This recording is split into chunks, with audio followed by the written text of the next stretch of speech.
Hello everyone. So for today, I will be discussing the depreciation using the sum of years digit method. So to recall, depreciation is the process of reducing the book value of a tangible asset due to use, passing of time, or obsolescence. So sa ato ang sa ato ang previous lesson, so we all know ang depreciation is ang isa siya ka process nga gina-reduce bitaw ang ato ang book value sa katong gipalit na to siya. So, ang reasons niya na ay sa tuong paggamit sa time pod and also sa obsolescence. So, kaning obsolescence is in simple terms kay ang iyang meaning ani is kanang ang atoang asset is napaglumaan na bitaw siya or out of date na kaya to ang asset. So, for today, mag-focus ta sa sum of the years digit depreciation. So, sum of the years digit depreciation is an accelerated depreciation method where the expense is higher in early years.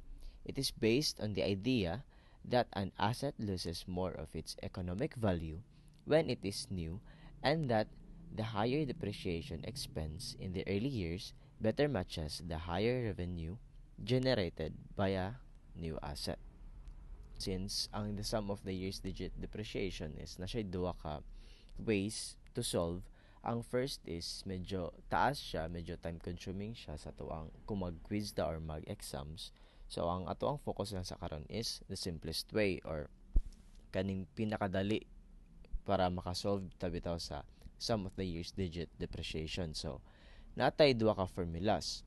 So sa ato ang previous topic natakol na nato ang small d o ang big D, ilang differences. So, ang formulas na to sa small d is n minus m plus 1 over soy d. Ang soy d is just the abbreviation for sum of the years digit.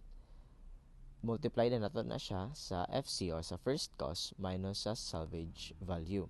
Then sa to ang big D nga sa to ang big letter D nga formula is we have m multiplied to the quantity of 2n minus m plus 1 over 2 soy d. Then, i-multiply na to siya sa first cost minus salvage value. So, for example, a manufacturing company buys a new piece of equipment for 210,000 pesos.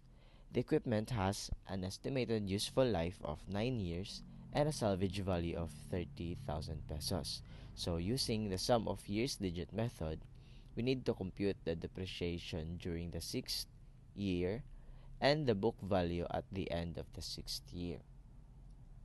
So, first step is kuha na to ang SOYD or ang SYD. So, sa pagkuha na, naatay formula nga n multiplied to the quantity of n plus 1 over 2. So, substitute naatay 9 multiplied to the quantity of 9 plus 1 over 2. So, 9 plus 1 is 10. I-multiply na siya sa 9. So, natay 90 over 2. So, 90 divided by 2 is 45. So, ito ang soy D is 45. Dayon, ang second step is mag-solve na ta. Since, ang gipangita man nato is depreciation during the 6th year or kaning big letter D. So, ang atong formula nga gamiton is a big letter D. So, big letter D is equals to 6 multiplied to the quantity of 2 times at sabi natong n. So, itong n is 9. So, 2 times 9 minus 6 plus 1 over 2 soy D. So, itong soy D is 45. So, naatay 6 times 2 times 9 minus 6 plus 1 over 2 times 45. I-multiply din nato siya sa ato ang first cost minus salvage value. So, first cost is 210,000 minus na to siya og 30,000. So, natay 180,000 pesos. So, next, i-multiply sa nato una ang mga naka-parenthesis.